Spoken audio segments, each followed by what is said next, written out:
Salut à tous et bienvenue dans ce nouvel atelier numérique. Aujourd'hui, je vous propose une formation d'à peu près 30 minutes sur l'utilisation de Trello. Mais comme d'habitude, si vous souhaitez aller plus loin dans les explications, je vous invite à cliquer sur les liens de formation dans la description et bien sûr à vous abonner à la chaîne. Pour tous les autres, accrochez-vous bien, on démarre tout de suite. On est sur Trello et on va voir un petit peu comment ça se passe dans l'accueil de cette petite application. Donc là, je suis sur l'application web et nous avons quoi? Nous avons notre espace de travail Trello qui apparaît bien sûr ici. Donc je peux cliquer si je le souhaite sur le petit crayon afin d'avoir tout simplement la possibilité de modifier le nom et l'identité de mon espace de travail. Je peux insérer d'ailleurs un site web et bien sûr une description. J'ai la possibilité d'ajouter des membres comme ceci, donc en cliquant tout simplement sur membres et je peux valider des demandes d'ajout si je le souhaite. Je peux donc en inviter à me rejoindre si je le souhaite là encore et je peux filtrer ensuite les différents membres par nom. J'ai les paramètres qui s'affichent ici. Au niveau des paramètres, j'ai les habituelles modifications que je peux effectuer avec l'intelligence artificielle qui est activée dans mon espace de travail. Je dispose ici de Trello en version premium. Donc si vous n'avez pas la version premium, l'intelligence artificielle ne sera pas activée. Nous avons la possibilité d'instaurer certaines restrictions liées aux membres et donc aux différentes phases de votre travail. On a la restriction par rapport au tableau, les restrictions de suppression des tableaux qui sont à chaque fois bien sûr modifiables ici et d'autres éléments que vous pouvez éventuellement filtrer. On a la possibilité d'intégrer certains power-up, donc des éléments à rajouter sur le Trello classique, donc power-up de calendrier de cette façon-là. Si je clique là-dessus, je vais avoir quoi? Je vais avoir un espace donc de calendrier qui va s'afficher de cette façon-là. Donc un petit peu mieux structuré que ce qu'on a habituellement dans Trello. Donc voilà, tout simplement, je vais fermer cette page-là et on a des limites de la liste. On a le plan de facturation que nous avons ici et la possibilité d'exporter. Je vais revenir là où j'étais auparavant. Je retourne sur Trello comme ceci. Et qu'est-ce que nous avons ensuite? Nous avons ici la possibilité d'avoir nos tableaux et donc de créer éventuellement un tableau. Via quoi? Via des modèles. Ici, donc vos modèles les plus populaires, donc modèle Kanban, c'est-à-dire que vous faites glisser les tâches les unes par rapport aux autres, et un tableau de bord équipe. Donc ces deux modèles qui vous sont proposés ici. On a l'espace Jira un petit peu plus bas, donc un petit peu plus complet que Trello et un petit peu plus complexe à mettre en œuvre. On a l'espace de travail qui apparaît ici, donc on peut cliquer bien sûr sur les différents éléments, les différents projets que nous avons créés de cette façon-là. On a accès ensuite à différents modèles, donc une liste bien plus exhaustive des modèles qu'on peut avoir, donc classés par différentes familles, professionnelles, conception, éducation, ingénierie, vous les avez aussi ici, donc dans les différentes listes. Les modèles sont assez bien faits, généralement je les sélectionne et ensuite je les modifie, ce qui permet de gagner un certain temps pour des modèles relativement courants comme par exemple la gestion de projets que nous pouvons retrouver ici. Voilà pour les modèles et bien sûr si je vais un petit peu plus bas, je retourne ici dans l'accueil et dans l'accueil nous avons la possibilité d'avoir notre historique ici des différents documents et bien sûr la possibilité de créer un tableau et c'est donc ce que je vais faire, je clique sur créer un tableau. Et nous voici à présent dans l'interface de Trello. Et dans cette interface, nous sommes dans notre tableau. Alors je l'ai nommé comme ceci, mon tableau. Si je clique dessus, je peux bien sûr modifier le nom de mon document. Et qu'est-ce que nous avons? Nous avons ici ce qui est affiché, c'est-à-dire l'inbox, donc les éléments que vous pouvez éventuellement avoir. Donc par exemple, transférer n'importe quel email à Inbox App Trello, connecter Slack pour enregistrer. Donc vous avez compris que c'est tout ce qui était en rapport avec la messagerie. On peut aussi connecter Teams, qui peut être assez intéressant, notamment pour organiser des réunions de groupe ou des réunions d'équipe. Et on peut bien sûr télécharger l'application mobile Trello pour votre smartphone. Alors, si je souhaite enlever cet élément-là en termes d'affichage, qu'est-ce que je vais faire? je vais tout simplement cliquer ici, hop, j'ai décoché la boîte de réception, ça a disparu. J'ai d'autres éléments, je peux faire apparaître l'agenda comme ceci, donc je peux connecter un agenda et je peux l'enlever. Donc là, j'ai mon tableau qui est sélectionné tout simplement en bleu comme ceci, je ne peux pas l'enlever. Et si je veux mettre d'autres éléments, je n'aurai qu'à cliquer dessus. J'ai la possibilité de changer de tableau, mais pour l'instant, je vais rester sur celui-ci. Et qu'est-ce que nous avons dans notre tableau? Vous voyez les petites cases blanches qu'il y a ici, les 3 qui apparaissent avec à faire, en cours et terminé. Cela correspond à ce que l'on appelle des listes, et c'est ces listes-là que nous allons modifier. Dans chacune de ces différentes listes, nous allons pouvoir intégrer ce que l'on appelle des cartes. C'est d'ailleurs ce qu'il y a ici, ajouter une carte. Et ça va donc nous permettre de mettre certains éléments qui vont varier en fonction de leur importance. Par exemple, je peux bien sûr ajouter d'autres listes en cliquant ici sur ajouter une autre liste. Encore au niveau de notre interface, nous avons un petit peu plus à droite ici la possibilité d'avoir accès à notre profil, donc modifier les informations profil. Je ne vais pas m'étaler là-dessus, vous irez voir par vous-même. J'ai la possibilité de mettre des power-ups, donc ajouter des fonctionnalités supplémentaires sur nos tableaux, intégrer des applications comme Google Drive, Slack et plus encore. Donc là, c'est plutôt intéressant si vous travaillez sur d'autres outils, notamment Google Drive. Je pense que beaucoup d'entre vous travaillent avec ces outils-là. Donc je n'aurai qu'à cliquer sur ajouter des power-ups. Et qu'est-ce que je vais avoir? Je vais avoir plusieurs éléments qui me seront proposés. Donc là encore, n'hésitez pas à aller un petit peu fouiller ce qu'il y a comme outil complémentaire. Ça peut être intéressant par rapport à votre activité professionnelle. Moi là, je ne vais pas en intégrer, je vais rester sur le cas basique. On a par exemple ici QR code, on a d'autres éléments voilà, qui peuvent donc être ajoutés et qui sont classés ici par différentes catégories afin de faciliter votre navigation.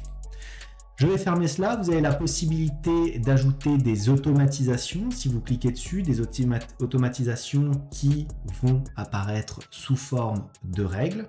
Donc là, on va créer des règles qui répondent automatiquement en fonction d'une action, d'une date planifiée ou de la date limite d'une carte. Donc typiquement, si vous avez une tâche à accomplir à telle ou telle date, vous pouvez éventuellement automatiser le fait que cette tâche-là sera validée ou non. Vous avez ensuite la possibilité d'ajouter des boutons personnalisés au dos de chaque carte ou en haut du tableau, d'avoir des rapports envoyés via email. Ça peut être assez intéressant si vous automatisez le transfert d'informations à vos différentes équipes et éventuellement envoyer des commentaires. On a ensuite la possibilité de filtrer les différentes cartes, puisque lorsque vous allez remplir votre tableau, vous allez avoir toute une série de cartes qui vont apparaître ici pour chacune de vos différentes listes. Et si vous en avez beaucoup, il peut être intéressant de les filtrer directement. Les filtrer comment? Les filtrer par famille, donc par exemple celles qui me sont attribuées, puisque vous allez pouvoir attribuer certaines cartes aux personnes qui sont donc participants à votre projet. Vous allez pouvoir avoir une sélection en fonction du statut de la carte, donc pour les événements qui seraient éventuellement terminés ou éventuellement pas indiqués comme respectés, donc autrement dit non fait.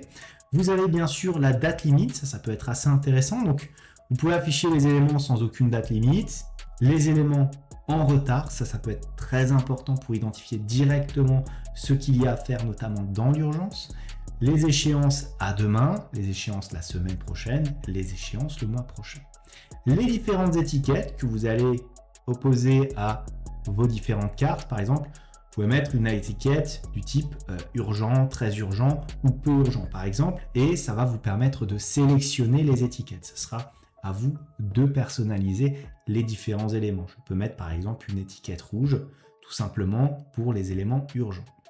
Ensuite, par activité, donc activité au cours de la semaine dernière, ça notamment si vous voulez avoir une vue projet de ce qui va se passer par exemple la semaine prochaine ou ce qui s'est passé la semaine dernière afin d'en faire éventuellement un petit compte rendu. Donc voilà ce que vous allez pouvoir modifier ici, donc les filtres assez intéressants, notamment lorsque vous allez avoir beaucoup d'éléments au sein de votre présentation. On a la possibilité ici de cliquer, pourquoi? Pour ajouter tout simplement un tableau dans les favoris. Vous connaissez cette icône, hein, c'est tout simplement l'étoile des favoris assez classique. Donc je vais la décocher ici. Et je peux modifier la visibilité. Donc là, c'est sur mon espace de travail, mais je peux éventuellement mettre ce projet-là en privé. Donc les membres du tableau, les administrateurs de l'espace de travail peuvent consulter ou modifier ce tableau. Et là, tous les membres de l'espace de travail peuvent consulter et modifier ce tableau. Donc un petit peu moins fort que le privé. Et bien sûr, j'ai la possibilité de mettre un document en public, donc tous les internautes peuvent consulter ce tableau. Seuls les membres du tableau peuvent cependant les modifier. Voilà donc pour la visibilité. J'ai la possibilité ensuite de le partager. Alors je le partage avec les différents membres. Pour l'instant, je suis bien sûr le seul membre, mais si je souhaite ajouter des membres, je vais tout simplement ajouter une adresse mail et l'intégrer au projet afin de partager le projet. Voilà, et j'ai ici encore quelques petits éléments, quelques petits paramètres. Donc là, c'est surtout de la mise en forme, c'est pas spécialement intéressant. Si généralement vous utilisez Trello de façon courante, vous allez laisser les différents formats qui vous sont proposés. Donc qu'est-ce qu'on a? On a donc la visibilité, la possibilité d'imprimer, d'exporter, de partager, d'ajouter aux favoris, donc ce qu'on a retrouvé tout à l'heure. On a les différents paramètres à modifier avec l'espace de travail, les commentaires, ce genre de choses. Donc toujours utile de le savoir.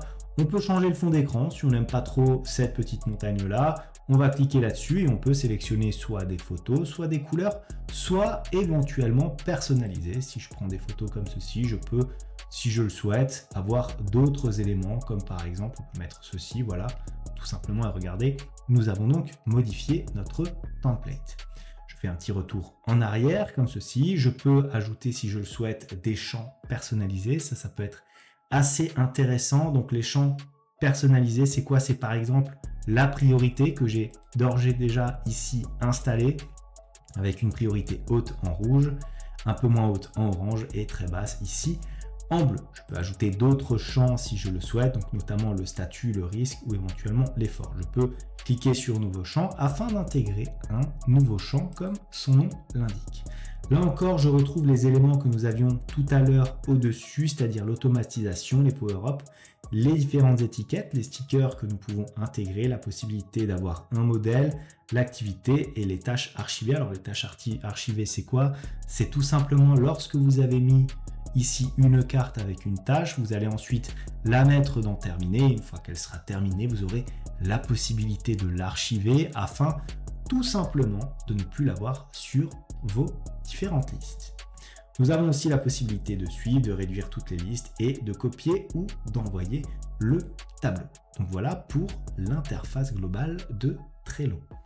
À présent, nous allons apprendre à faire des listes relativement basiques. Alors pour faire nos listes, il faut qu'on ajoute différentes cartes et nous avons ici les classiques à faire, en cours et terminé. Donc à faire par exemple, qu'est-ce qu'on va pouvoir faire? On va pouvoir mettre une nouvelle carte comme ceci. Saisissez un titre ou copier un lien. On va saisir un titre, par exemple, envoyer, facture, client du pont. Voilà, on appuie sur entrée et nous avons ici notre première carte. Ensuite, on peut en ajouter une autre si on le souhaite, faire course pour bureau. Voilà, j'essaie d'être très schématique, et bien sûr, je ne mets pas forcément tous les différents mots et par exemple réserver l'hôtel comme ceci. Donc, on a 3 affaires distincts. Maintenant, qu'est-ce que je vais faire? Je vais sélectionner, par exemple, les encours comme ceci. Donc, on va mettre quoi? On va mettre, par exemple, montage, vidéo, YouTube. Donc, très simplement, on ajoute les différentes cartes. Et ensuite, on va mettre, par exemple, révision, PPT pour PowerPoint, lundi. Voilà. Ensuite, une fois qu'on a réglé ici les encours et qu'on a ajouté les cartes qui nous plaisaient bien, qu'est-ce qu'on va faire? On va s'attacher éventuellement ici à notre liste terminée. terminé, qu'est-ce qu'on va avoir? Par exemple, publier article LinkedIn. De cette façon-là. Ensuite, on va avoir quoi? On va mettre par exemple mise à jour PC, donc mage PC. Et éventuellement nettoyer l'espace de travail. Voilà, de cette façon-là. Donc, on a rempli de façon très basique les différentes listes avec des cartes qu'il y a donc à faire. Bien sûr, si je veux ajouter une nouvelle liste, je vais cliquer très simplement ici sur ajouter une nouvelle liste, comme ceci. Et par exemple, on peut l'appeler, puisqu'il me demande le nom de la liste, en attente. C'est-à-dire que vous attendez tout simplement éventuellement quelqu'un. Et à ce moment-là, je peux ajouter des cartes sur ma nouvelle liste. En attente, ça sera quoi? Par exemple, le retour du graphiste. Voilà. Et éventuellement, validation, facture du pont. Voilà.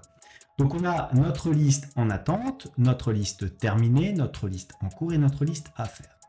Vous avez remarqué que la liste attente, finalement, elle n'a rien à faire ici après terminer. Soyons logiques, il faut tout simplement la déplacer et on la déplace comme ça en bloc. Donc on peut la pousser, donc on va la mettre peut-être entre en cours et terminé de cette façon-là. Donc là, à présent, nous avons fait des listes basiques avec différentes cartes que l'on peut donc déplacer de cette façon-là.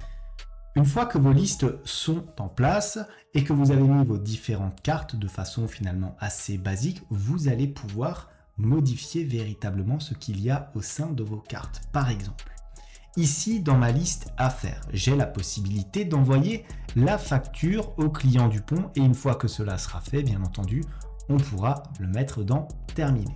Mais regardez, si je clique dessus, qu'est-ce que je vais avoir comme possibilité? Je vais avoir la possibilité de modifier ma carte. Avec quoi? Avec une nouvelle fenêtre qui va apparaître. Donc ici, qu'est-ce qu'on a? On a des éléments. Donc je peux tout de suite cliquer sur cette case à cocher pour indiquer que cette tâche est achevée si je le souhaite. Comme ceci. Et automatiquement, vous voyez ici la petite validation qui apparaît. Mais je vais le décocher pour l'instant. Cette carte-là fait partie de la liste à faire. Si je clique ici, je vais pouvoir regarder, éventuellement modifier. Alors, j'ai des suggestions qui me sont faites. Je peux sélectionner terminé ou en cours. Donc, si cette liste est terminée, si cette carte plutôt est terminée, je vais pouvoir la classer directement dans la liste en cours ou terminée.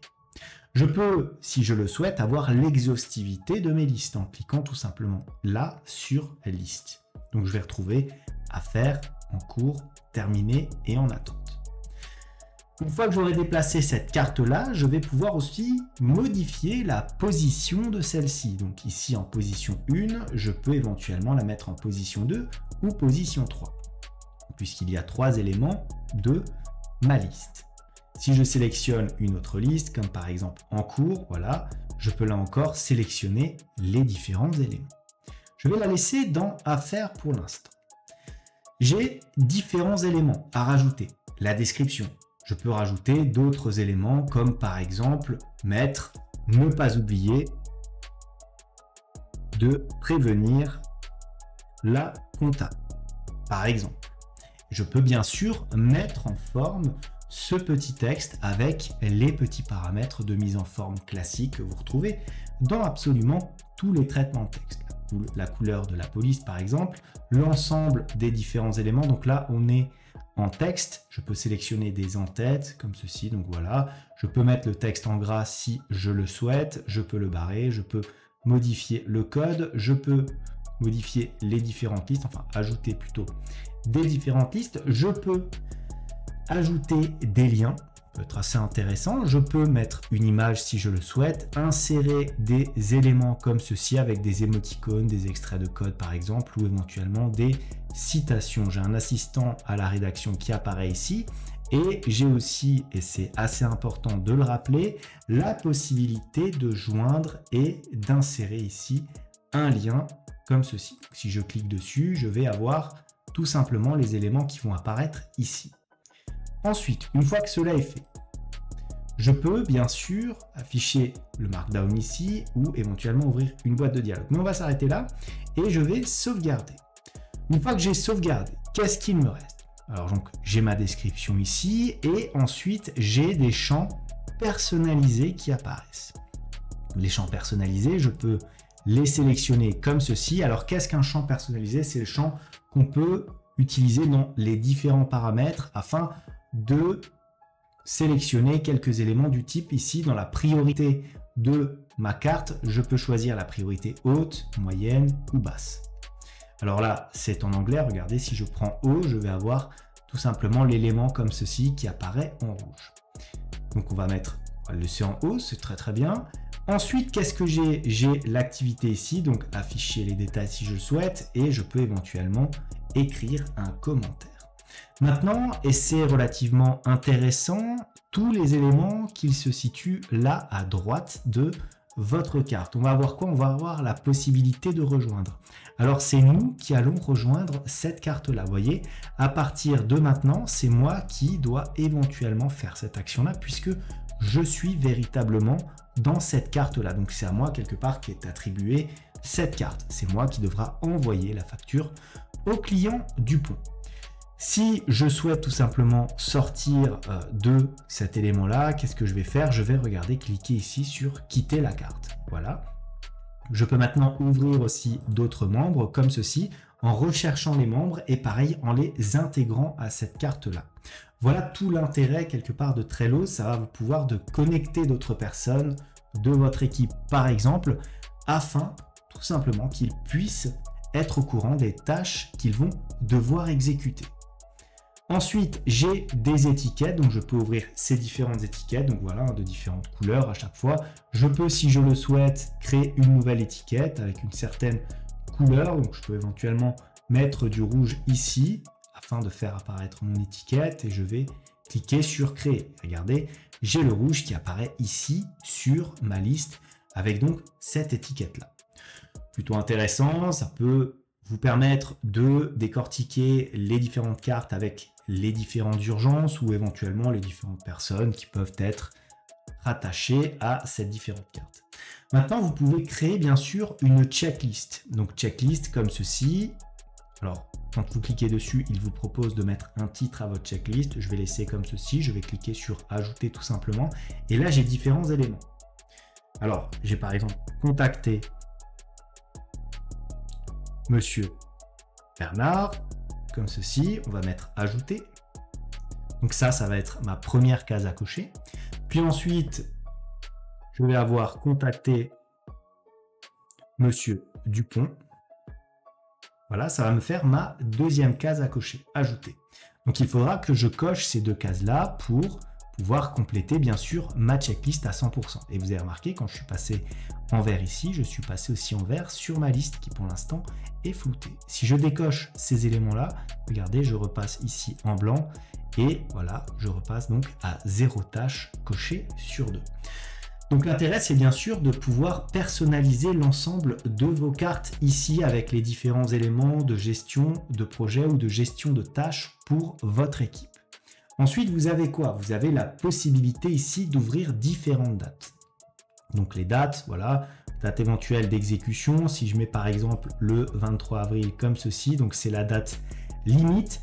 Et la date limite, ça va vous servir à quoi? Ça va vous servir notamment à ajouter des rappels à vos différentes tâches. Des rappels que vous pouvez donc inclure ici, donc soit 2 jours avant, soit à la date limite, 5 minutes avant, comme ceci. Donc voilà, différentes dates, différentes timelines qui vont vous permettre donc de faire des rappels à vos différentes tâches. Vous avez la possibilité donc d'intégrer des pièces jointes à votre document, c'est plutôt pas mal puisque ça va vous permettre notamment de pouvoir valider certaines pièces en ayant accès directement à votre Trello.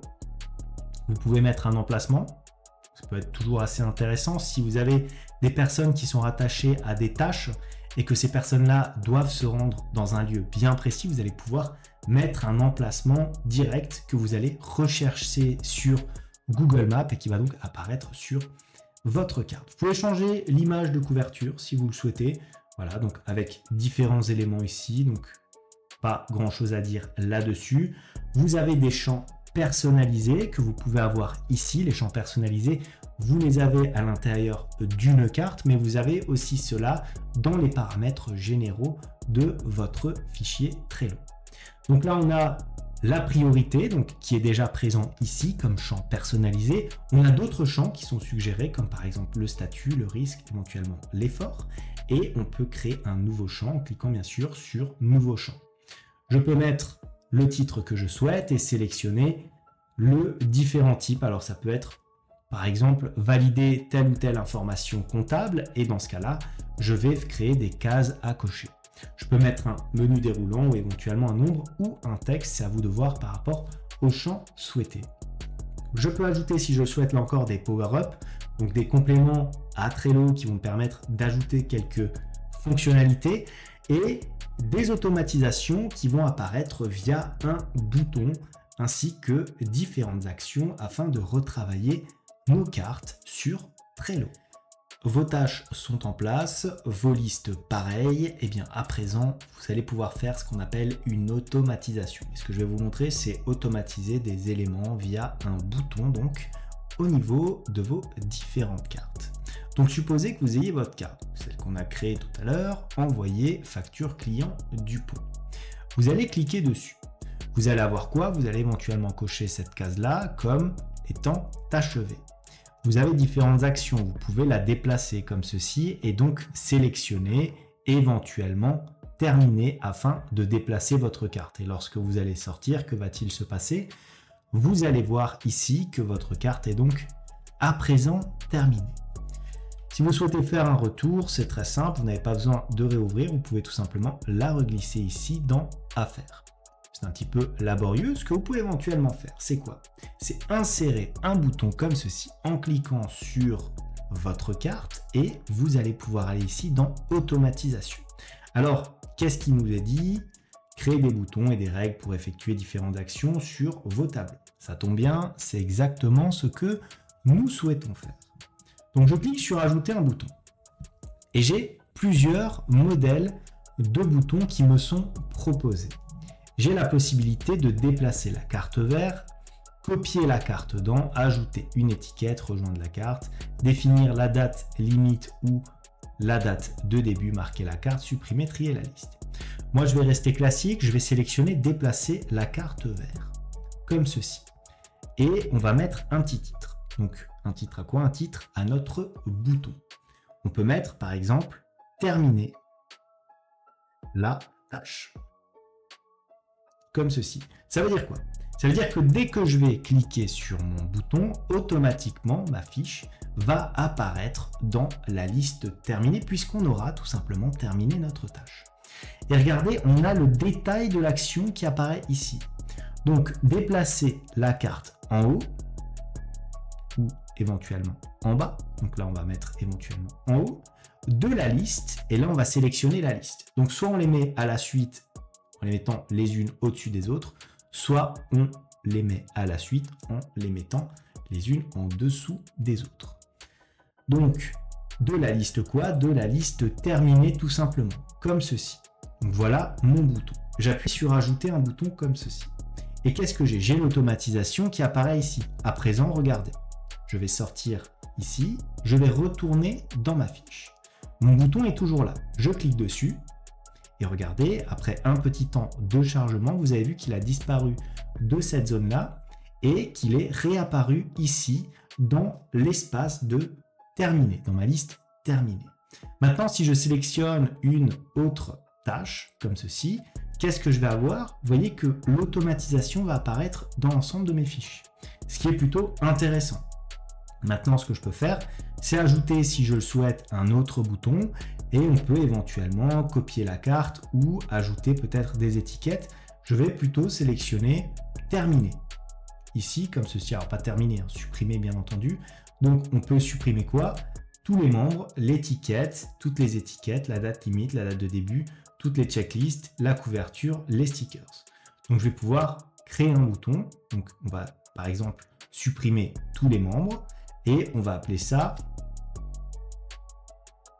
suppression des membres. Voilà, je clique sur ajouter le bouton. Maintenant, lorsque je vais ajouter différents membres, je vais prendre par exemple membre du tableau, c'est-à-dire moi-même, comme ceci, je retourne sur ma fiche. Et qu'est-ce que j'ai? Vous voyez ici ma petite initiale, un L. Je clique dessus. Je vais sur supprimer les membres. Je clique dessus et que va-t-il se passer? Vous voyez, j'ai quitté ma tâche à effectuer. Voilà toutes les actions que vous pouvez donc automatiser au sein de vos différentes cartes incluses dans les listes de Trello. Voilà ce que j'avais à vous dire sur l'utilisation de Trello. Comme d'habitude, si cette vidéo vous a plu, n'hésitez pas à la liker, à la commenter, à vous abonner à la chaîne si ça n'est pas encore fait. Moi, je vous dis merci et à bientôt pour une nouvelle vidéo.